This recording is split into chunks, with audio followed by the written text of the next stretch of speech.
Let's go. Let's get it going. Giants currently just kneeling it out. Second and goal. 3-2 Pikachu. Should have enough time to kneel this one out. But I mean, the Giants came up big when it mattered. It's crazy that this game came down again to another opportunity where a kicker missed. Caleb Joseph trying to kick that.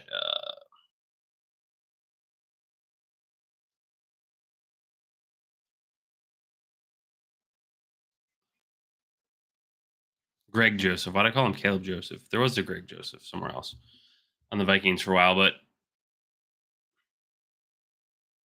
honestly, guys, I thought this was going to be an all time Giants loss. I thought the second they gave up the touchdown, and all right, it's over now. Shaking hands, fancy around the field. Giants get their first win of the year, move to 1-2. You know, let's just go down the list and talk about it. I mean, I just want to go back to what I was just talking about right there at the end. Um, this was a game that I thought was going to be like the way everything has gone so far with the Giants was once they gave up the touchdown late in the game, Mari Cooper touchdown, then they get the 2 point conversion. Then it's 21-15. I'm like, oh man, this is going to come down to some weird, wonky stuff to end this game. Um, Table fired up. The Giants offense didn't do anything really in the second half. If you look at it, right? 23 touchdowns by halftime. Last week they had 3 touchdowns in the entire game. Second half, no points, completely shut out. Cleveland scores 8 in the fourth quarter. I mean, what can we really say about the second half of this game besides it was a tale of two halves, right? First half, Browns don't do anything besides being gift wrapped a ball in their own going into Giants territory, score a touchdown 11 seconds into the game. They didn't do much after that. Yo, what's up, Omega Supreme? How you doing, bro? Love that win, baby. It does feel. I mean, we could just never make it easy though. Throughout, like once the second half started, it seemed like the first half didn't happen at all. You have 4 total first downs, 4 punts, and then you're looking like, oh my god, they scored the touchdown to make it 21-15, and it's like I know how this is going to end. Cleveland's going to get the ball back somehow. They're going to score a touchdown, and we're going to lose by 1 or something, you know. But hey, they finally got a win. Yo, Malik Neighbors, dude. That was one of the best Giants wide receiver performances I've seen in such a long time. His durability and everything that he does across the board can really make benefits the RPO, benefits the rushing offense.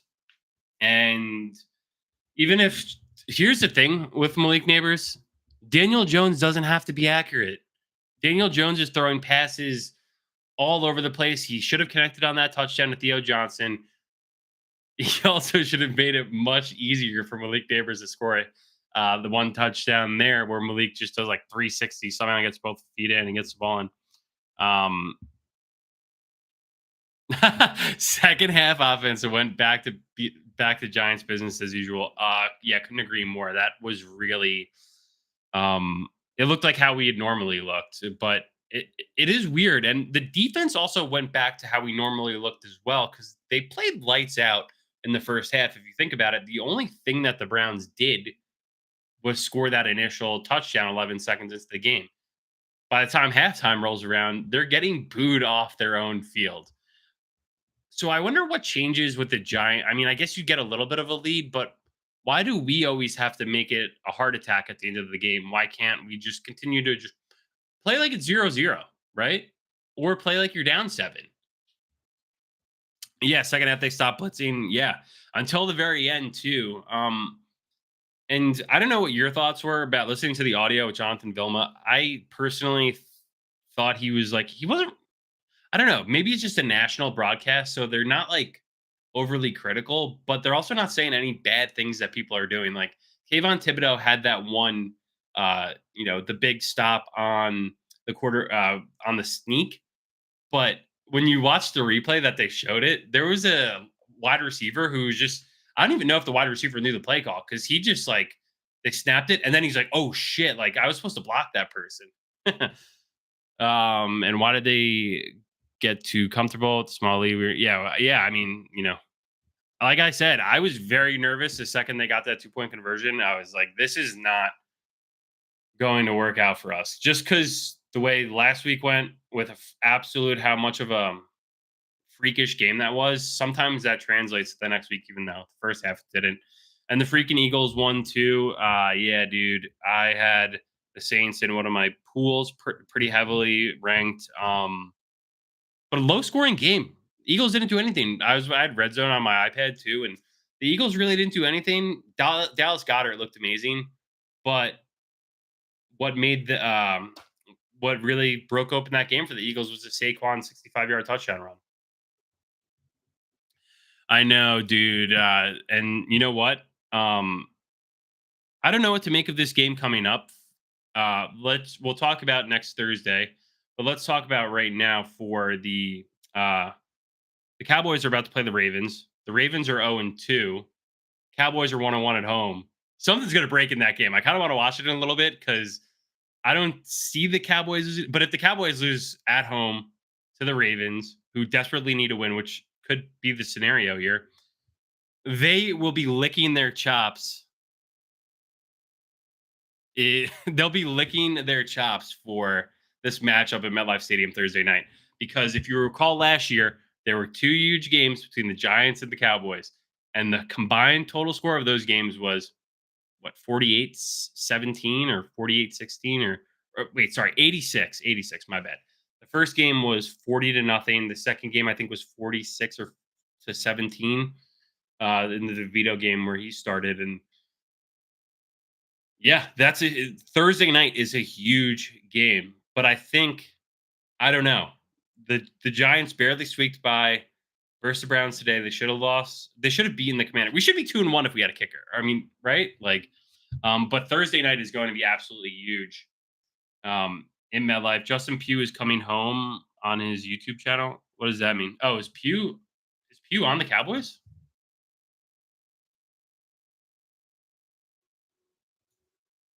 What's Justin Pugh coming home mean? Is he on the Cowboys?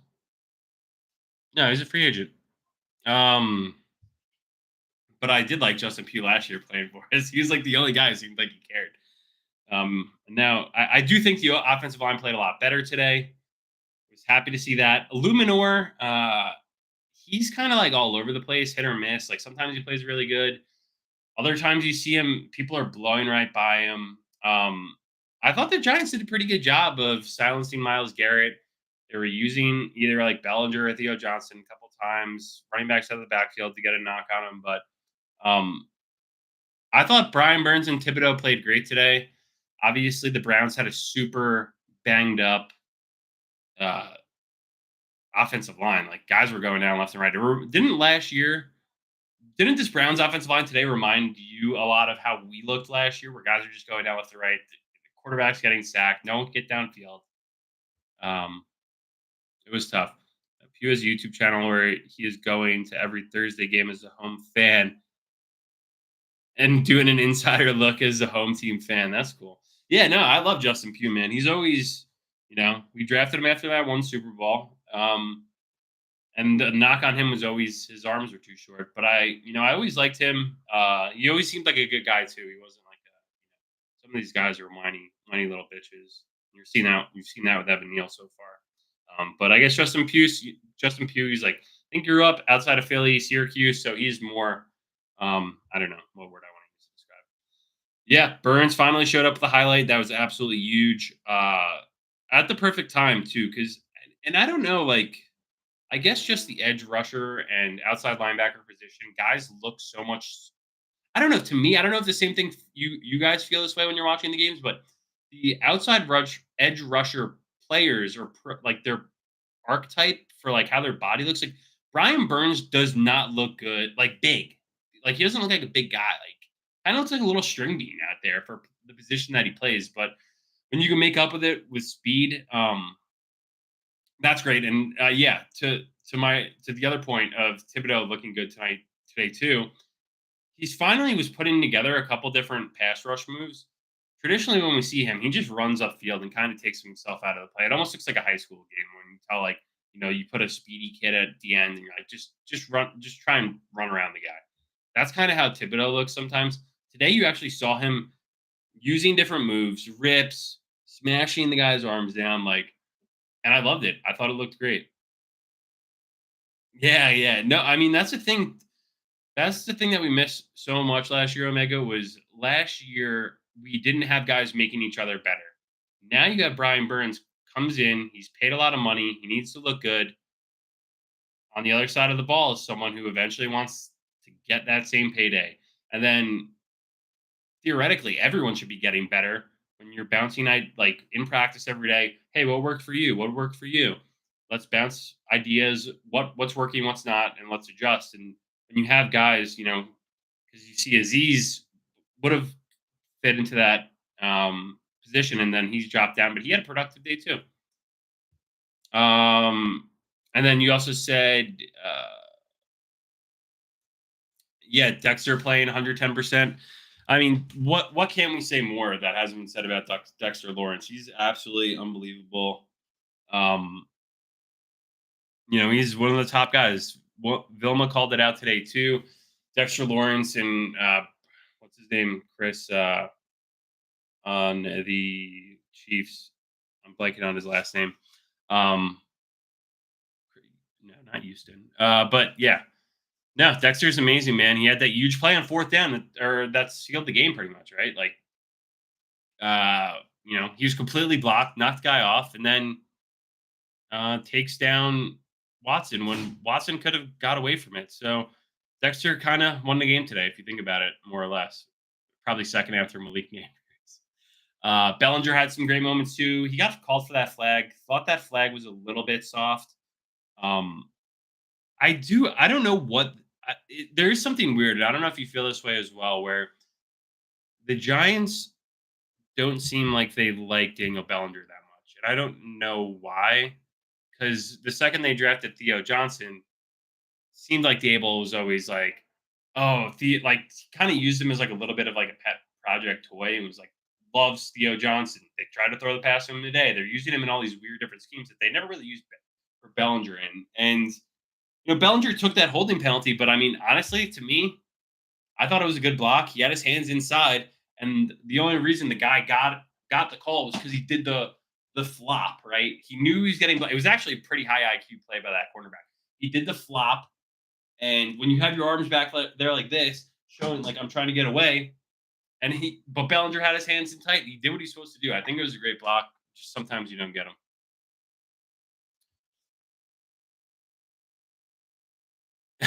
Yeah, DJ, 178 passing yards, 2 touchdowns at half. So many double up in the second half. Couldn't agree with you more there. Finished the game 24 for 34, 236, 2 touchdowns. Only sacked twice for 8 yards. Again, huge improvement on last year. And the Browns defense, you know, there were some holes in it in the first half today, but they figured it out. They have good coaching. They have a good defense. Kevin Stefanski, they showed the infographic. He's been coach of the year twice, right? In the last 4 years, which is what did they do in 2020? I can't even remember that. It must have been like a weird, funky year. But hey, good coaches make good adjustments. Wasn't enough for them to get it done today because I think their first half was so bad and they had a lot of injuries on the offensive line. But hey, you know what? I'm fine with seeing other teams struggle in that regard because we had to watch 17 games of it last year. Theo and Bellinger should be more productive. We need our Kelsey. You know what? This is what I've been thinking about too. Um, there's generational talents and or generational guys come around. And it's called generational because it's like once a generation, right? So the Giants have had some of those guys go back to whatever the 70s, 80s. Mark Bavaro. You get into, I guess, like we'll say early 2000s. Jeremy Shockey. generational talent, right? Head case, but really fun to watch play football. Um, can Bellinger and Theo Johnson do that? I don't know. I think the Giants know that Theo Johnson has uncapped potential, which is why I think they're trying to use him more and get his confidence up and get as many reps as possible. Because I think they know what Bellinger has, what his skill set is, and what he can do. Um, what do you think of Greer turning punts? I flipped my lid and lost my shit. First 30 seconds of this game. Um, yeah, should have been a shutout game for the Browns. Couldn't agree with you more. Uh, I don't know if you've ever seen the TV show The Boys. It's an amazing TV show, but the main bad guy in it, Homelander, there's a scene of him standing there in the movie theater, or sitting in the movie theater, and he's just like has like a stare, looking like he's just seen like a ghost, and he's just like losing his mind. That's what I was kind of looking like after the first 11 seconds of the game. I was like, you've got to be absolutely kidding me.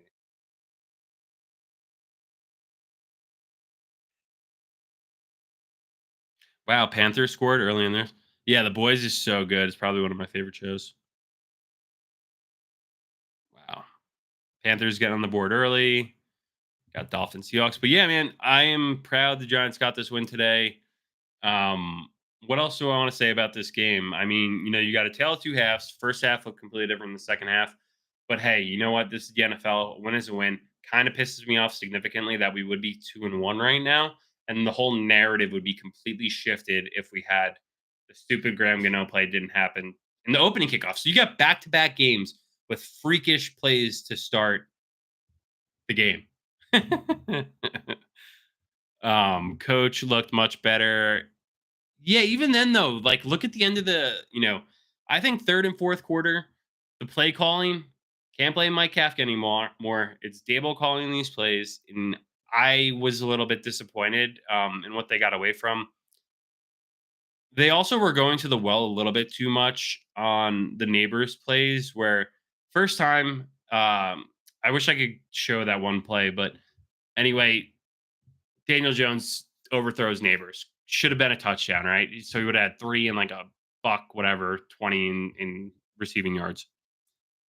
Then they run like almost a similar play right after that's covered. And I thought that was kind of PI and then Newsom was like celebrating like he won a Super Bowl. I was like, I hate that shit. Um, but I think it was kind of like they just went to the well to it, and then now you're on third down and you get blown up. What do you think of that neighbor snap and neighbors tried to hit DJ in the end zone? Oh my god. That play call was bananas. I would have really liked to not run a real freakish gadgety play call like that. I feel like they would do that a lot. Like they run weird, funky play calls like that in the red zone. If you could remember, this might even be before Kafka and Dable. Like Andrew Thomas had a touchdown one year, like when he was actually leading our team in touchdowns at one point because no wide receivers had scored a touchdown. Then you go back, I feel like last year, 2 years ago, Daniel Bellinger would do like a tight end reverse and try and throw passes. So weird, wonky red zone play calls where someone else is throwing a touchdown pass does come up for the Giants. But I get those snaps were between the 3 and the 5 yard line. Would have liked to see us run real plays. Like I'd rather just see an old school back.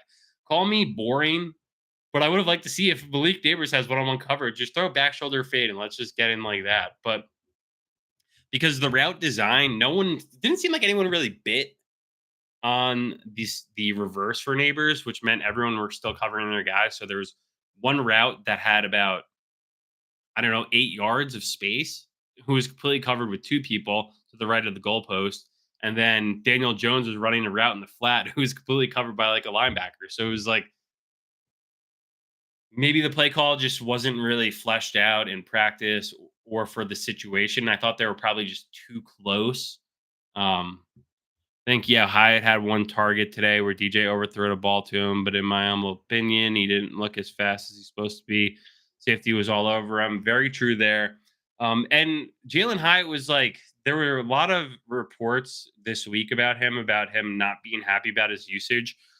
Omega, I'm really glad you brought it up because that The Jalen Hyatt situation is a really weird one that kind of, I think, encapsulates a lot of this front office and coaching, um, the unification between the two, because clearly they liked Jalen Hyatt. If you go back to the draft, they traded up, I think, their third round pick and their fourth round pick to move up for him in that third round to draft him. Last year, doesn't do anything, doesn't really play much. Again, everyone, I guess, gets the benefit of the doubt because we couldn't throw the ball downfield. Then let's look at this year. We are officially 3 games in. Jalen Hyatt does not have a single catch. Couple targets, but I think to your point, he's a speed guy whose route tree is extremely, let's just say he could only run go routes, right? So when he's in the game, it's almost a dead giveaway that he's going to run a go route. The Giants are going to take a shot on this play, which they did. So maybe that's also, safety being all over him. Maybe it's a combination of maybe he's not as fast as we thought he was, but also maybe it's a dead giveaway what the Giants are going to do when he is in the game because his skill set is extremely limited. Give the opposite of what Deadpool give. Deadpool give maximum effort.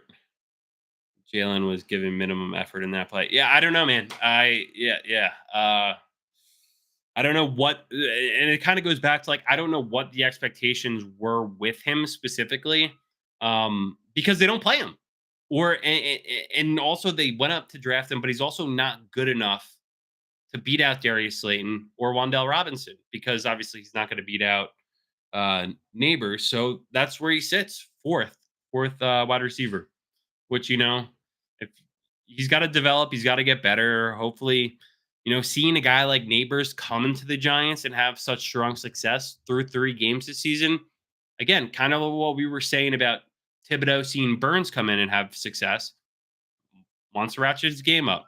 Sees Malik Neighbors already 25 receptions, almost 200 yards, and 3 touchdowns or whatever. Maybe he wants to ratchet his game up too and see, hey, if I want to have success here, this is what we could do. You think they're having issues with route running, which was always a criticism about him? Yeah, no, totally, 100%. That's definitely I think one of the biggest knocks on him. If you go back and read the pre-draft reports going into that draft, seems like that's what everyone was kind of shitting on him for not even wanting to take him. And I don't know, maybe we all have to go back and watch his 5 touchdown performance against Alabama that year, and maybe they were all just go routes like you're playing NCAA football 25 and you're just sending them.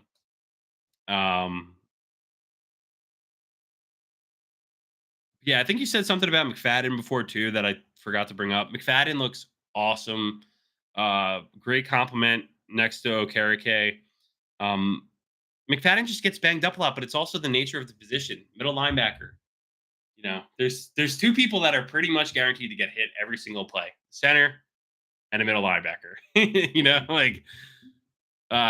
Which kind of stinks, and but that's really why you only have a couple of years. If you think back, like when the Giants signed Blake Martinez, he had like 100 tackle something season, right?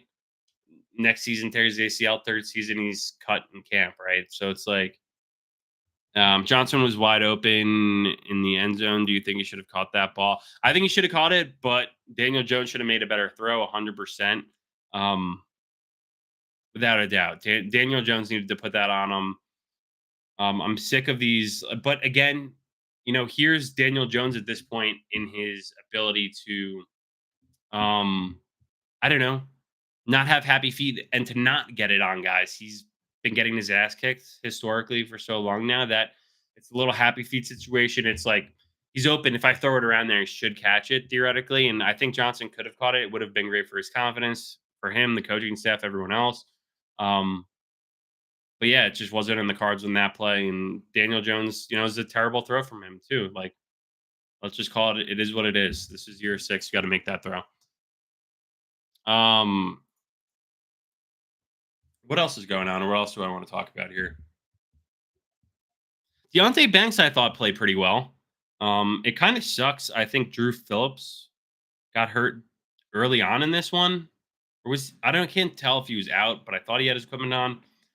But they didn't show him get hurt. I don't know. Maybe I'm like wrong on that completely. But I thought he played really good. You know, you see how masterful some of these veteran wide receivers are.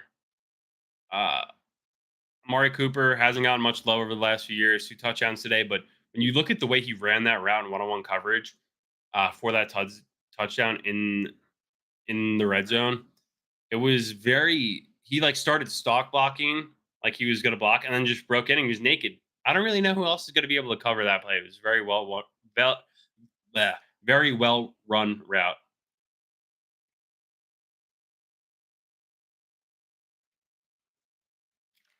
Banks still a little handsy.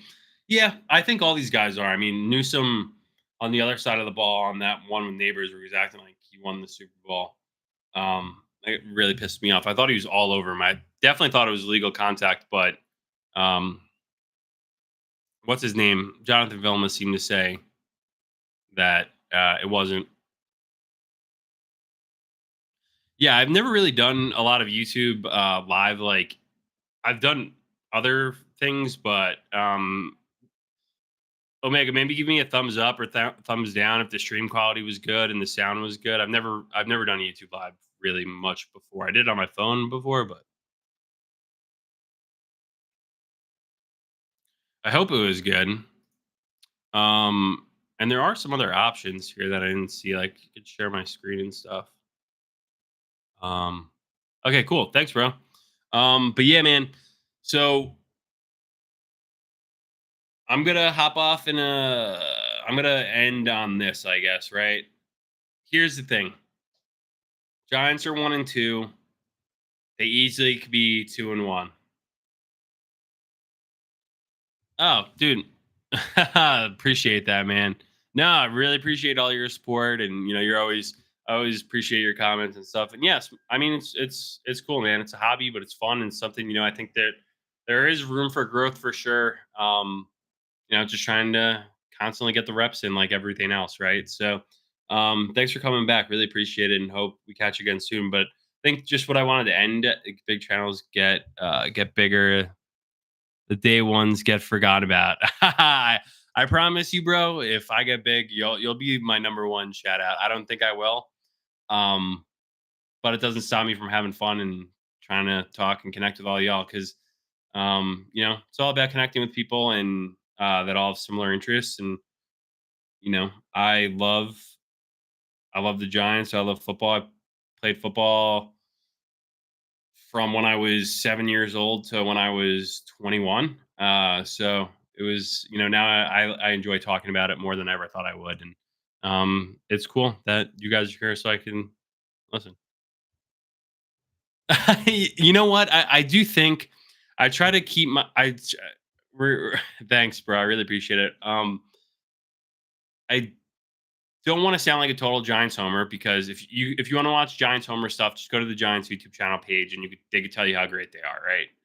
Um, and I also don't want to scream that the Giants suck all the time because I think if you go on YouTube and you search any team, um, I would probably say the most negative shit is put up to the top because that's what it's like rage bait, clickbait, right? I don't necessarily want to do that. And, if we could keep it biased and just talk about, our own opinions and what we've seen work in the past, right? Why can't we apply that to what the Giants are doing now? So yeah, I think just last thing I wanted to end on was just, dude, um, we're a kicker. We were a kicker away from being 2-1. Vikings game, complete shit show. Last week we should have won. This week, the Giants find a way to get it done. Lake Neighbors is rapidly skyrocketing, approaching towards stardom, which is amazing. When's the last time we had that at a wide receiver position besides Odell? It's been a very long time. So it's going to be interested to see. I want to watch some of this Cowboys game, do a little bit of, scouting there. Because we got to beat the Cowboys, man. I'm so sick of losing to these guys. Their fans, you want to talk about drama filled channel? They're the ones that come in and they talk the most shit in year three. But of my channel. They'll come and talk the most shit, but it's funny. So I really want to beat them just so they can just shut up about it. We should have been 2-1 and top of the freaking division. Estimation, take time of your day. Dude, no, thank you. This was awesome. Yeah, I've got to drop more a preview much earlier this week because the game's Thursday. I might go. I don't know. I got to figure it out. It's a night game. I like the night games because there's not that much traffic driving home. Um, so would love to get in there, get a good tailgate in, and see if the Giants could shock the world. But I know the Cowboys are definitely looking forward to playing for us, depending especially on today goes for them. Because if they're 1-2, right? The Cowboys are. Let me just pull it up right now. That game's still 0-0. The Cowboys are 1-1. If they fall to 1-2, dude, sorry to hear that about the Eagles, man. Yeah, South Jersey's tough, dude. But yeah, hit me up if you ever go to a game. We could tailgate or whatever. Yeah, I mean, this is a. I want to watch this Cowboys Ravens game because if the Cowboys go 1-2 with two losses at home, they're gonna want to really come onto the road and smack the ever living crap out of us, which they did last year. But new team, lots changed. So we'll see. Anyway, Omega, anyone else who watched, didn't say anything. Thank you guys for watching. Really appreciate it. Hey, we got to win. That's all that matters. Short week, Thursday. Let's get to 2-2. Appreciate you, bro. Have a great rest of your day and start to your week. See ya.